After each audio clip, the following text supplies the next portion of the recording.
दोस्तों एक क्वेश्चन है जिसमें ऐसा पूछा गया है कि क्या तीन यूनिट वेक्टर मिलके एक यूनिट वेक्टर बना सकते हैं क्या?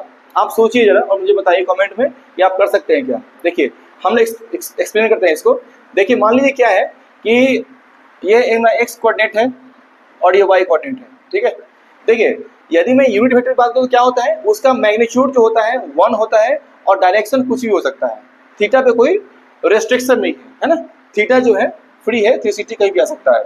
अब ये समझिए आपके समझने के लिए मैं इसको ड्रॉ करता हूँ अलोंग एक्स एक्सिस। मान लीजिए मैंने यहाँ पे एक वेक्टर आई कैप ड्रॉ किया, ठीक है। आई कैप क्या है, इसका मैग्नीट्यूड क्या है 1 है, मैग्नीट्यूड 1 है और एंगल क्या है, एंगल जो है वो 0 डिग्री है, ठीक है। एक और वेक्टर मैं लेता हूं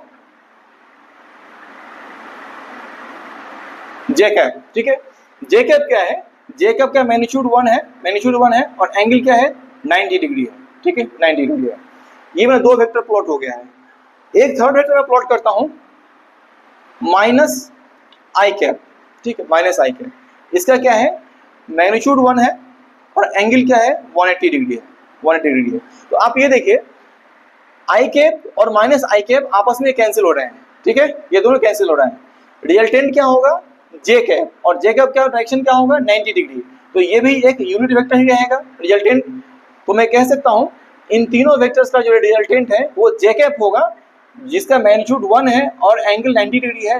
कहने का मतलब क्या है कि ये जो है एक यूनिट वेक्टर है। तो तीन यूनिट वेक्टर मिलके एक यूनिट वेक्टर बना सकते हैं।